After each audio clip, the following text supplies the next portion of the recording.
Bonjour à tous, bienvenue dans cette nouvelle vidéo sur Montre ton calibre. Aujourd'hui, je vous présente une montre de plongée, probablement une des meilleurs rapports qualité-prix du marché actuellement sur les montres de plongée. C'est la Orient Mako 3. Alors, j'ai la petite boîte, donc vous savez, quand j'ai la boîte, je vous montre avec la boîte. Ça fait office un peu d'unboxing en même temps. En plus, ils nous ont mis un chiffon microfibre plutôt sympa par rapport aux autres microfibres qui sont normalement sans logo ni rien. Bon, il est un petit peu moins neutre mais un petit peu plus sympa. Et du coup, voici la montre. Alors il y a même sur le packaging, là sur la petite boîte, j'avais pas vu en fait tout au début que les boîtes Orient avaient ça.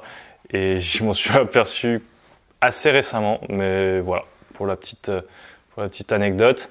Donc voici cette montre Orient Mako 3. C'est une montre qu'on appelle aussi Kamasu. Donc je crois à vérifier, mais il me semble que Kamasu, j'ai cru comprendre que c'était le nom du barracuda en japonais. Donc voilà, je vous laisse admirer cette montre. C'est une montre, comme je vous le disais en introduction, en dessous des 300 €. Actuellement, elle est, il me semble, à 290 €.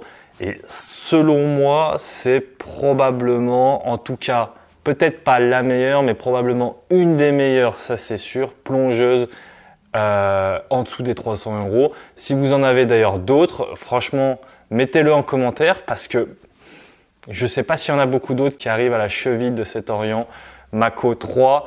Pour info, juste comme ça, pour la petite présentation rapide, il y a verre en saphir. Voilà, je ne sais pas si vous arrivez bien à voir. Attendez, je fais la mise au point comme ça. Hop. Donc, il y a un verre en saphir. Il y a un mouvement maison, c'est le mouvement F6922. Et elle est étanche à 200 mètres. Donc, c'est quand même dur de faire mieux. Il y a également, alors j'ai cru comprendre dans les commentaires que beaucoup aimaient le stop seconde. Donc, il y a le stop seconde sur cette montre. Voilà, on va l'enlever de son petit coussin pour y voir un peu mieux. Donc voilà, je vous laisse admirer.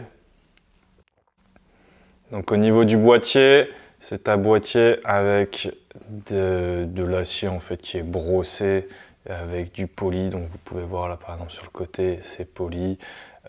Ici également entre la lunette et le début du bracelet.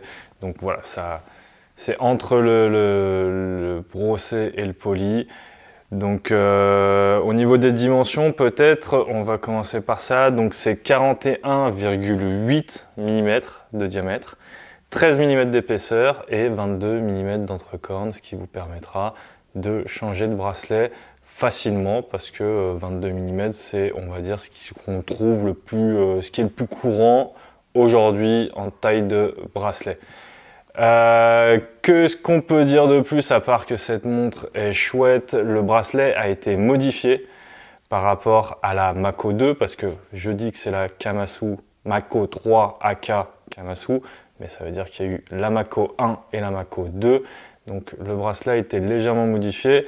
Le bracelet, moi par contre, au niveau de la modification, c'est vrai que voilà, ici ils ont poli l'intérieur, ils ont poli ici l'intérieur de la boucle. C'est vrai que c'est pas mal quand c'est un petit peu plus satiné parce que ça évite que les rayures soient trop visibles. Bon, moi ça me dérange pas plus que ça, mais je tenais à le préciser. Donc voilà, avec le petit fermoir de sécurité ici, le logo Orient qu'on va retrouver là. D'ailleurs, le logo, je ne vous l'ai pas encore montré, mais il est également sur la couronne. Donc couronne vissée bien sûr pour une meilleure étanchéité, étanchéité 200 mètres, on l'a dit.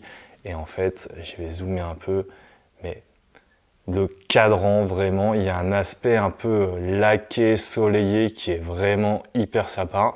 Donc là, c'est la version bleue, il y a également d'autres versions. Je vous mettrai les liens en commentaire si jamais vous voulez regarder les autres versions ou avoir plus d'informations. Mais voilà, elle est, enfin, franchement, pour moi, j'ai quand même un vrai coup de cœur. En plus, le bleu, moi, c'est une couleur que j'aime beaucoup. Mais des fois, en fait, le bleu, il peut faire un petit peu bleu froid, entre guillemets. Et là, il fait vraiment bleu chaleureux. Encore une fois, là, regardez, si je zoome, il y a un effet sur le cadran qui est remarquable. Voilà. Donc, pendant qu'on zoome, hein, vous voyez donc, le logo à midi, Water Resist 20 bars à 18 h. On voit la Japan Movement ici, là, à 18 h avec le F6222 qui est du coup, pardon, le mouvement. Et comme par hasard, quand j'allais dire le guichet date et jour, c'est quand il se fait cacher par l'aiguille. Donc attendez, je vais dézoomer, tac, et je vais me remettre et je vais quand même bouger un petit peu les aiguilles puisqu'elles se mettent un peu en plein milieu. Hop, allez, on va venir se mettre à 10h10. 10h06, ça nous laissera un petit peu plus de temps. Je pense que la vidéo ne devrait pas durer trop longtemps sinon. Et au pire, c'est pas grave, ça vous aura permis de voir le stop seconde. Donc, du coup, voilà, jour et date à 3 h. Alors, moi, c'est un jour qui est soit en anglais, soit en portugais. Soit en portugais, je me rappelle plus, il faudrait que je regarde portugais ou espagnol, je me rappelle plus. Bref, quoi qu'il en soit, si on la compare rapidement du coup avec la Orient Mako 2, parce que forcément c'est l'évolution de la Mako, c'est l'évolution de la Mako 2. Donc pour voir les grosses différences, donc en commençant par les différences, on va dire visibles à l'œil, je pense que la grosse différence tout de suite, comment on la reconnaît facilement, c'est au niveau des aiguilles qui sont légèrement différentes. Notamment, ça se voit beaucoup, surtout sur l'aiguille des heures. Ça donne un look un petit peu plus agressif et je trouve que c'est pas plus mal puisque, alors il n'y a pas le côté look agressif des Seiko Monster non plus, c'est sûr, mais des fois en fait ça arrive tout simplement qu'on se trompe entre l'aiguille des heures et l'aiguille des minutes et du coup qu'on a une heure inversée. Et c'est vrai que j'aime bien cette distinction des aiguilles qui est mieux marquée parce que sur la Mako 2, elle l'était pas forcément beaucoup. Et ce côté agressif entre guillemets, il va aussi sur le choix des nouveaux index. Avant, il y avait des index qui étaient différents. Il y avait également les annotations du coup à 6, 9 et 12 heures. À 3 heures, il y avait pareil le guichet date. Donc à 3 heures, ça a été à changer. La couronne, elle est un petit peu plus discrète parce qu'elle est plus rentrée en fait que sur l'ancienne version, la Mako 2. Donc on voit qu'elle est mieux rangée dans le boîtier. Par contre, au niveau de la lunette, elle, c'est l'inverse. Elle a pris un petit peu plus de place parce que les chiffres étaient un petit peu plus petits. Et là, on retrouve une graduation des minutes tout le long.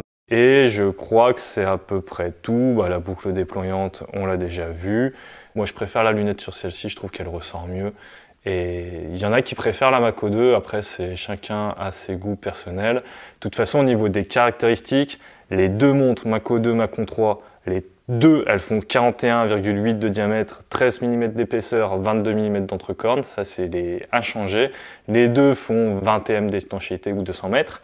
Et les deux ont le calibre F69-22, réserve de marge de 40 heures. Après, voilà, la différence est plus au niveau du look et surtout au niveau du verre saphir. Et au niveau du prix maintenant, puisque du coup la Mako 2, il me semble qu'elle est trouvable quand même un petit peu moins chère dans ma tête. La Mako 2, elle est maintenant, elle a quand même bien baissé. Je n'ai pas envie de dire de bêtises, mais je crois qu'elle est à 200 €, quelque chose comme ça. Il faudrait que je vérifie, je vérifierai, mais il me semble qu'elle est dans les 200 €. Donc voilà, moi je pense avoir fait à peu près le tour. C'est vraiment pour moi une des meilleures plongeuses, ça c'est sûr, à l'heure actuelle. En dessous des 300 €, encore une fois, verre saphir. Attendez, je vais faire un petit tour de lunettes, je sais qu'il y en a qui aiment bien. Hop, donc il me semble que c'est une 120 clics. Donc je disais 120, verre saphir, pardon, mouvement maison, étanchéité 200 mètres. Franchement, c'est difficile de trouver mieux. Si vous avez mieux, franchement, mettez-le nous en commentaire parce que ça nous intéresse, notamment quand on fait des sélections. Là, on est en train de faire des nouvelles sélections sur les montres de plongée. Accessible. Donc voilà, je pense qu'on a fait le tour. Je vous laisse admirer rapidement encore les détails. Mais vraiment, il y a Il y a ce côté cadran là qui donne une profondeur un peu de l'océan avec ce côté laqué. C'est vraiment sympa. D'ailleurs, ça me fait penser, mais j'ai volontairement enlevé ma montre avant la vidéo en me disant je pourrais la faire apparaître au poignet pour vous donner une idée. Donc je rappelle que j'ai un poignet de 17 cm. Alors là, j'ai pas encore enlevé les maillons, il faut que je m'en occupe, mais j'ai vraiment voulu faire en fait la vidéo à chaud. Donc vous voyez, en plus j'ai une chemise bleue aujourd'hui, donc comme quoi c'était le destin de tester cette montre aujourd'hui. Peut-être un petit dernier truc, je vois la balance, j'en profite justement qu'il y ait encore tous les maillons pour faire ma propre pesée, parce que c'est vrai que des fois entre les sites les poids peuvent varier. Donc là après je pense que je vais peut-être enlever 2 maillons, donc ça va forcément enlever un petit peu de poids, mais actuellement avec tous les maillots, nous sommes à, il faut allumer la balance Théo, hop, on fait la tare, du coup 159 grammes, voilà. Donc, et du coup, oui, juste une seconde avant de nous quitter, je voulais vous faire part de la lume qui a été retravaillée par rapport à la Mako 2. Donc voilà, vous pouvez voir que la lume est vraiment très bonne, très lisible, et ça donne encore plus ce côté affirmé à la montre de plongée, parce que forcément pour les plongeurs, la bonne lume est nécessaire. Je pense que j'ai tout dit dans cette vidéo. Oula, je vois qu'elle fait déjà 12 minutes, je m'en excuse. Allez, je rends l'antenne.